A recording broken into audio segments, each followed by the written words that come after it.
Chapter 1 Introduction. New Home. A small town away from the rest of the world, enter a mother and her son. "John, you want some chips? I know you haven't eaten since we left," John's mother said, rattling the bag of chips. John stared out the window completely in a daze. John's mother looked up in the rearview mirror at her son. She was annoyed that it felt like he was ignoring her, but she smiled out of sympathy. "Hey, John, think fast." She threw the bag of potato chips and the bag bounced off his shoulder and unwrapped. But surprisingly, it didn't spill a single chip out the bag. "Mom!" John shouted, but quickly said thank you as he began filling his mouth with chips.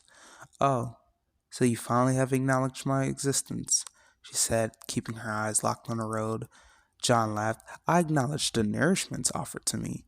I'm still trying to figure out how the car is moving on its own. I have half a mind to let this car crash, you little brat." "Please spare me," John laughed. John was a 7-year-old. His hair was black and curly, and his eyes were brown. The car turned down a street leading into a neighborhood full of two-story houses.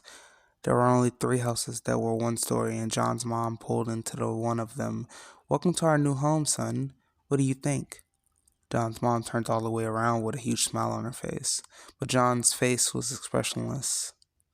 John's mother was a beautiful young woman in her mid-20s with short black hair and brown eyes. The house was big enough for a family of 4. It had a tall fence surrounding it. It was next to a 1-story on the left and a 2-story on the right. "Ah, boo.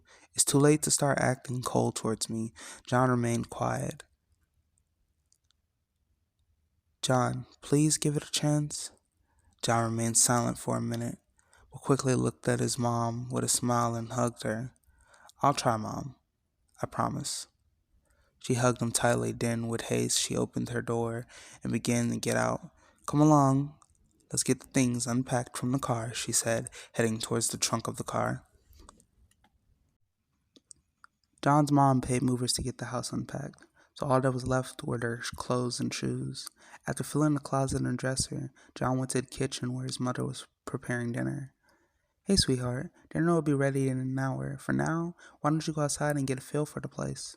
John nodded and began walking towards the back door. "Hey, John," his mother called. John stopped at the door. "Yeah? Try not to go too far. I want you to explore, but you should wait till you make a friend before going further than the house," his mother said, carefully cutting vegetables. "Yeah, nothing to worry about. I probably wasn't even going to leave the porch," John said, shrugging. His mother laughed. "That's harsh," she said. "Don't laugh at me," John said, puffing his cheeks and sticking his tongue out at his mom. She snickered again. "Careful, you might lose it," she said, slamming the knife down, almost cutting straight through the board. John apologized quickly and ran out the door. The back door led to a side gate leaving the backyard. The path leading to the front of the house had a stone wall that held a small garden. As John walked out from the side of the house, he stopped in his tracks as an expensive black luxury car drove past. The back windows were down, so John could see a man and a little girl about his age inside. The man looked at John, but quickly looked away. Then he threw his cigar out and rolled up the windows. John sat on a stone wall and looked at an ant by his feet. He thought about his old house, the only house he had ever knew. Though he hadn't many friends, but that wasn't exactly why he was anxious. Though he hadn't had many friends, but that was exactly why he was anxious about being in a new place. "Hey, have you got any video games to play?" a squeaky voice from the other side of the fence asked.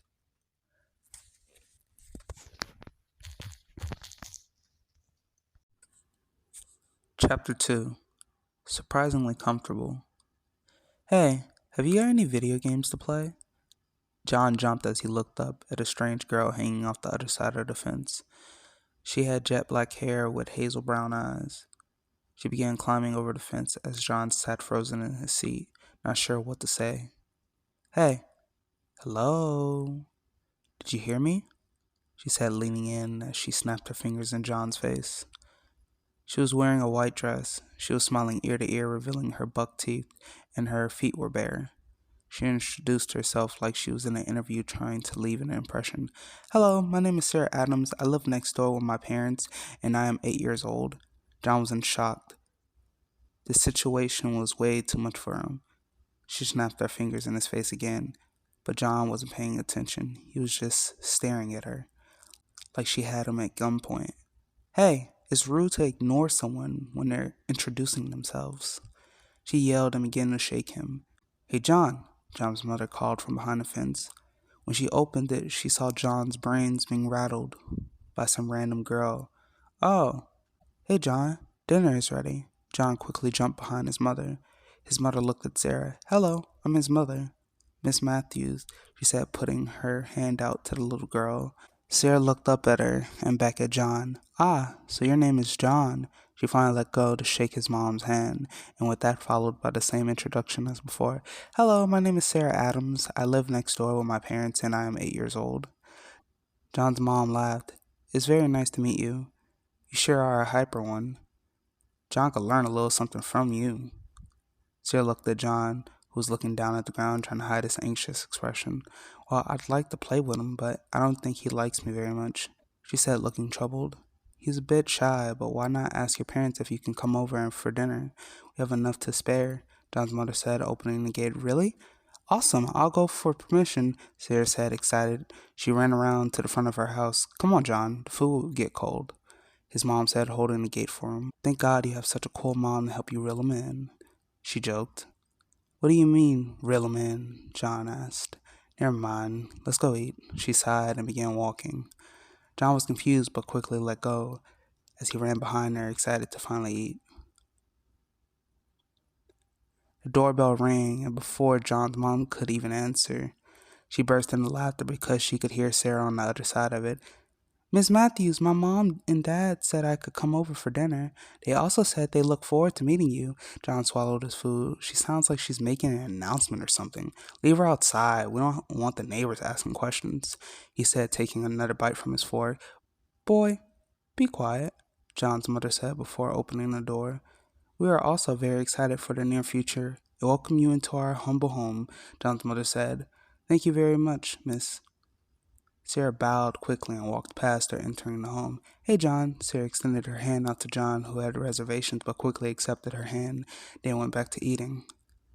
Sarah, you can wash your hands at the sink, and John, you need to wash yours again, his mother said, heading towards the sink. John sighed and slowly got up. No attitude, his mother said, while washing her hands. John quickly got up and rushed over to his mother. She put soap in his hand and moved away from the sink. Sarah giggled. Looks like your mom doesn't play games, John. John's mom scoffed and laughed. He knows I'm a black belt in the art of whoop ass, John's mother said, putting soap in Sarah's hand. Sarah laughed. My mom and dad are the same way. What do your parents do for work? John's mother asked. Well, my dad is a construction worker and my mom is a waitress at a local diner. It's pretty well known in this town, Sarah said, running her hands under the water, cleaning under her nails and rinsing the soap off. What about you, Miss Matthews? Sarah said, looking up at John's mother. Try this and tell me what do you think. John's mother held out a plate for Sarah. The plate had roast beef with spinach and carrots. Wow, Miss Matthews, this looks amazing. Do you work in a kitchen? Sarah asked, almost drooling. John's mother laughed. Yes, actually, that's the reason we moved out here. I'm opening up my own restaurant here in town. Mother's Palace, John's mom said, raising her hands to the ceiling, as if she was unveiling the opening right at that very moment. Sarah's eyes widened. So you own that new place opening around the corner? John's mother nodded. Yes, I see you've heard of it. John's mother was beaming with excitement. John sat there silently eating, just watching in disbelief about how two people can have so much energy. This town is pretty small, so word gets around quickly, Sarah said, sitting at the table with her plate. I see. Come by any time and I'll give you something to eat, John's mother said, watching Sarah begin to eat. Thank you very much, Sarah said as she swallowed her food. John was surprised. He didn't expect someone so erratic to be so well-mannered when eating, but Sarah was like a completely different person while she ate. She looked up from her plate and saw John watching her. She smiled at him, but he quickly looked down at his plate and began eating. John's mother said nothing, but she was peeking out the corner of her eye as she sat at the end of the table and the kids sat across from each other. It was quiet for a moment, but as soon as Sarah cleaned her plate, Hey John, will you be at the same school as me? John shrugged. I have no clue, John said before shoving another bite from his fork in.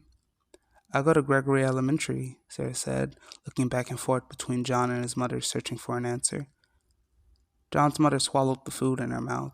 I picked the school closest by, so yes, he'll be at Gregory Elementary. John's mother started raking food on her plate together with her fork. Sarah sprung up from the table in excitement.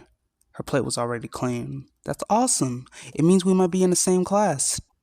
John is a year younger than you, but it's a possibility, John's mother said, eating the last bite of her food. What grade is he in? Sarah asked. Third grade, John's mother said, getting up, gathering the empty plates, and putting them in the sink. Great. John, hurry and finish your food so we can play, Sarah said. John ate the rest of his beef and spinach, but didn't touch any of the carrots. John's mother began to rub his shoulders. John, eat your carrots so you can go play. John stared at his plate blankly. Eat at least one, please, she asked, trying to hide her annoyance. I'm full, so may I be excused? John began, but before he could say anything, Sarah grabbed it off his plate and shoved it into his mouth. John's eyes widened and his mother's eyes widened, and she broke out into laughter. She was laughing so hard it looked like she was almost going to fall over. Sarah grabbed his cheeks. Come on, eat so we can play. Sweetheart, you can't force feed him, John's mother said, trying to compose her laughter. Before she could say anything, John pulled away. Stop! You finished though, see? That wasn't so bad, was it? Sarah asked John. John's mom smirked and took the plate off the table. Go play, John, she said, going to the sink to wash the dishes. Sarah grabbed John and pulled him from the table. Which one is your room? She said, pulling him down the hall, beginning to open doors to peek inside. John was annoyed that his girl was doing too much. He tapped her on the shoulder. Hey, stop. It's this one. John pointed at a door with a warrior with gold armor and a red cape drawn on it. Nice. I see you've got good taste, Sarah said, observing the picture. John opened the door slowly and began walking in. Just try not to touch anything. Before he could even finish the sentence, she was in the closet already. Hey, I said not to touch. She cut him off. You said try not to touch nothing, meaning touch everything, Sarah said, not even paying John any mind. Geez, you're a busybody, John said, sitting down, choosing not to even lose any hair over the matter. He turned on his television and picked up a controller. So do you want to play? John started to sit down, but when he looked over at Sarah, what he saw made him turn pale. Hey, what's this? In her hand was a black steel pendant. Hey, give that here, John said, lunging at her. Hey, wait, I want to see, Sarah said, pulling away, holding the pendant away from John. No, John said, wrestling her to the bed and taking the pendant away. He quickly dashed out of the room. Wait, Sarah said, chasing after him. When she got to the living room, it was empty, but she had a pretty good idea about where John went. John was sitting outside on a stone wall. He was looking at the pendant with his back turned away. Sarah was hesitant to approach, but she slowly walked towards John, and her eyes widened when she noticed the tears in his eyes. John? Sarah said, reaching out, but quickly stopped herself. She was hesitant to approach the situation too rashly. Instead, she decided to sit next to John. John, why are you crying? John remained quiet as he sniffled and attempted to rub away the tears before anyone could see. I'm sorry, I touched your pendant without permission, Sarah said, looking down at the ground. It's not that. My dad left this behind for me, and that is all I have of him, John said, trying to hold back his tears. Sarah's eyes widened as she quickly hugged John. I'm so sorry. I didn't mean to be insensitive, Sarah said, holding John tightly. John was frozen in place. This girl he had just met was crying, and he didn't know what to make of it, but he felt comfortable, sort of like hugging his mom. I won't do it again, I promise, Sarah said, crying. John hugged her back. It's okay. I'm better now. John couldn't help but smile. She was a lot to deal with, but she was obviously a kind person. About 2 hours later, Sarah's dad came to pick her up. She was full of energy until he put her on his back. He graciously expressed his gratitude and took Sarah home. So, John, did you have fun with Sarah? John's mom asked after closing the front door and locking it. John looked at his mom suspiciously. She had a smirk on her face. John's mom tried to feign ignorance, but she started chuckling. After looking at John's expression, which showed he suspected something was up, Aren't you a nice young man, comforting a crying girl? John's mom said, walking back to the kitchen. This made John turn red, which made John's mom laugh even harder. I did not, John had enough and ran back to his room. John's mom went back to the John's mom went back to wash the dishes. Her smile remained, and she wondered what the future held for them.